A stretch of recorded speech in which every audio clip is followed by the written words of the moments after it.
Hello everyone, my name is Garrett, and today is a great day to learn something new. So let's do that together. My name is Gabe, and you are watching Studio Classroom. Hi friends, welcome back to the show. Let's get started with our question of the day. Today we're asking, what act of kindness could you do with $20? $20. Well, first of all, we have to ask what currency that is. $20 what? USD, I'm assuming. Okay, so $20 US. Let's see here. You could buy lots of cups of coffee for your coworkers. That's one thing you could do.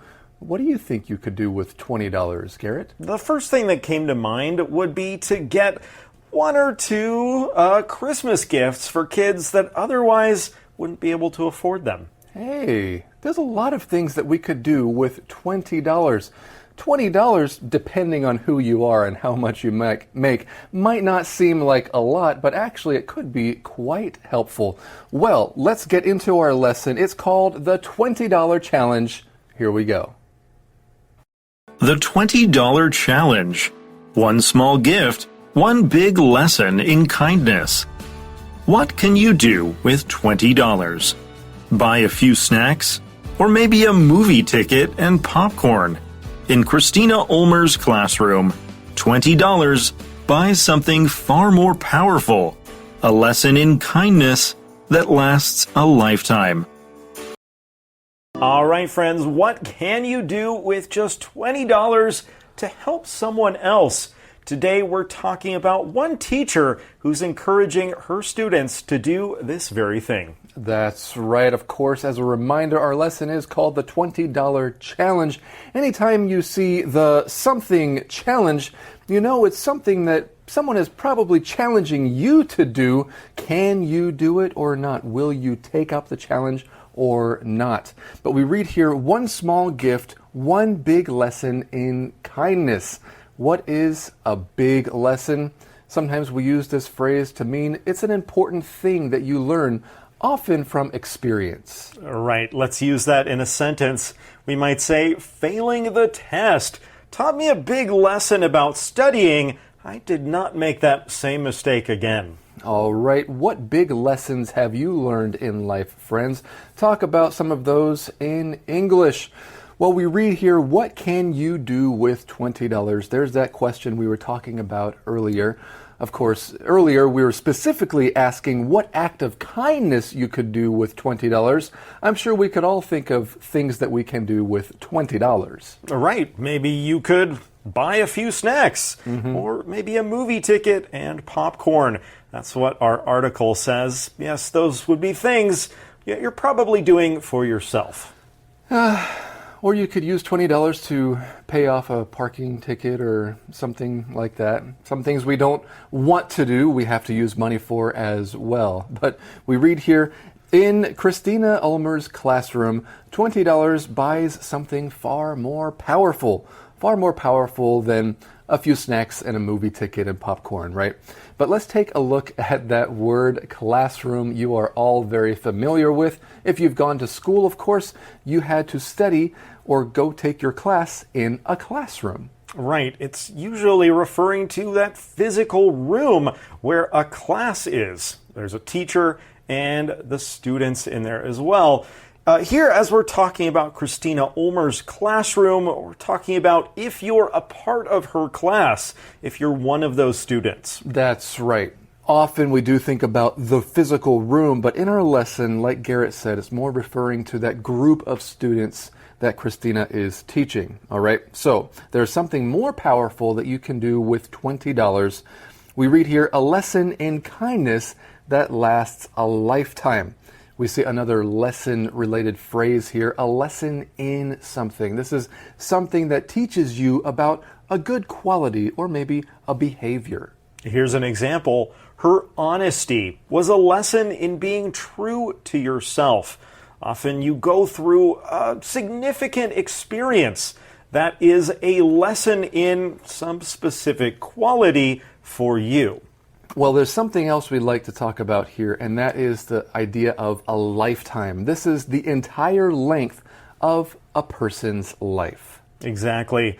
You might collect stamps for your whole lifetime, or some people might be in a wheelchair for their whole lifetime. But our lesson says there is something more powerful you can do with $20, and that is a lesson in kindness that lasts a lifetime. In other words, if you learn something about kindness from this experience or this challenge, you will never forget it. It will be a lesson that you can take throughout the rest of your life. Let's continue with our next reading right now. The $20 Challenge. Ulmer, a high school English teacher in Pennsylvania, was heartbroken when her sister Katie tragically died in a car accident. A police officer returned her sister's purse to Ulmer, and inside was $100. Katie was always doing something to help people, Ulmer said, so I knew the money had to be used for good. But what could she do? So we learned that Christina Ulmer's classroom is very special. You can learn a lesson in kindness. But why is that? Where did this all start? Well, it starts with one of Ulmer's stories, or a story from her background, right? We read here, Ulmer, a high school English teacher in Pennsylvania, was heartbroken when her sister Katie tragically died in a car accident. I would be heartbroken as well if someone close to me died. I have been heartbroken because people close to me have died. When you're heartbroken, it means you feel very sad, especially because of love or loss. Right. For example, she was heartbroken after her dog passed away. Of course, your heart isn't actually breaking. You just feel emotionally devastated or very sad. And of course, you can understand this feeling as well, friends. But let's take a look at something else here, that her sister died in a car accident. This is often a crash involving one or more vehicles. Right. Someone might break their arm in a car accident. Car accidents happen every single day. There are a lot of them. Some are worse and some, well, everyone's just fine in the end. That's right. You know, it kind of reminds me of that lesson we were talking about earlier this month that involved voluntary risks, right? If you are a driver, whether you're driving a car or a scooter or something else, you are voluntarily risking something, right? You don't know what is going to happen, but there is a risk involved. And one of those risks might be a car accident.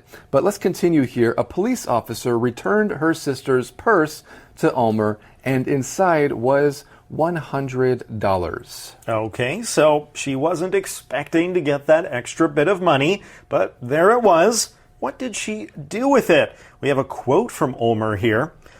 Katie was always doing something to help people, so I knew the money had to be used for good.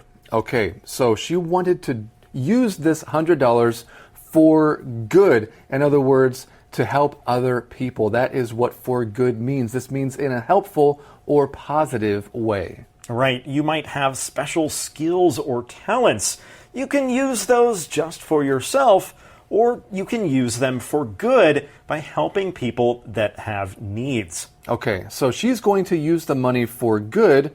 But what could she do? That's the question we see here. That's the question that she had. What could she do, or what could he do? This is a phrase showing that someone feels unsure or helpless about something. Yeah, here's an example. Her friend was hurt, but what could she do? She was in a different country. Okay, now there are a couple different ways we could read this in our lesson, actually. Now that I'm thinking about it, Garrett, Katie was always doing something to help people, Ulmer said, so I knew the money had to be used for good, but what could she do? Or you could emphasize the she. But what could she do? She knew that Katie was really good at doing something with money and helping other people. What could she do? Exactly. So maybe she's not quite so unsure or helpless. She wants to know, actually, what can she do? She can do things with that money. Well, friends, I know something that we can do before we continue with the rest of our lesson. Let's go to today's Info Cloud. The $20 challenge.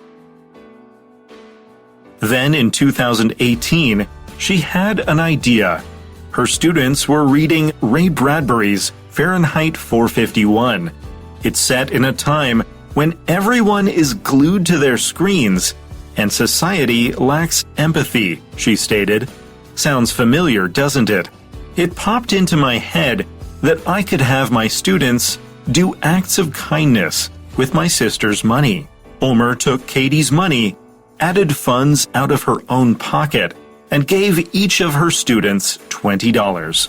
Then she asked them to do an act of kindness in honor of Katie. All right, friends, what could you do if you suddenly found $100? Let's learn more about what this teacher did. Okay, so we're learning about Christina Ulmer here. And in 2018, we read, she had an idea. Her students were reading Ray Bradbury's Fahrenheit 451.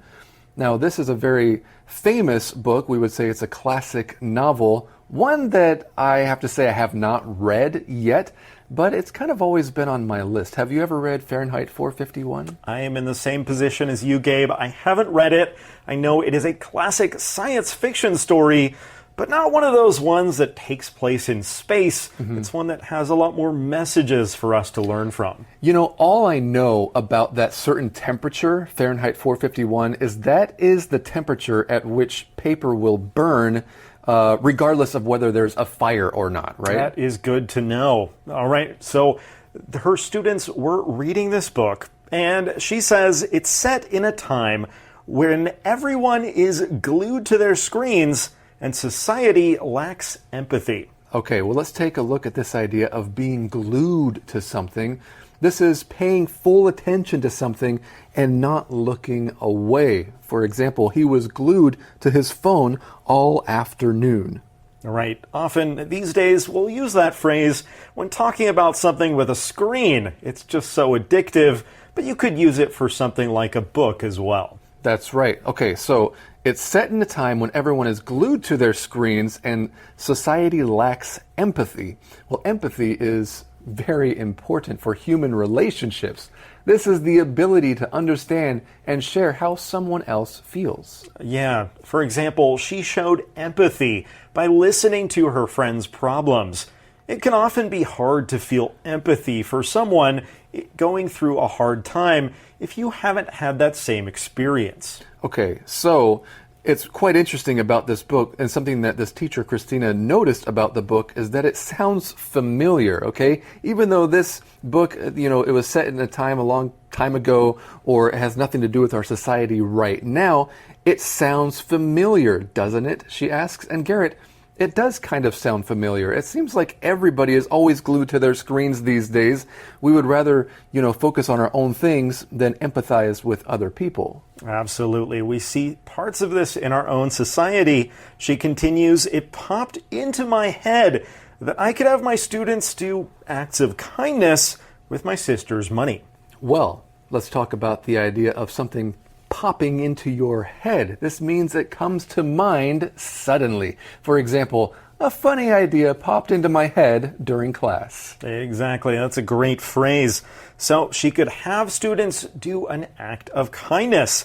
Ulmer took Katie's money, added funds out of her own pocket, and gave each of her students $20. So she probably had more than 5 students. Yeah, I'm assuming the same thing. Well, let's take a look at this word funds here. This is money collected or saved for a certain purpose. For example, we raised funds to help the animal shelter. All right, so initially there was $100 from her sister Katie, and now more money was added so that each student could have $20. Okay, so everybody has $20. Then she asked them to do an act of kindness in honor of Katie.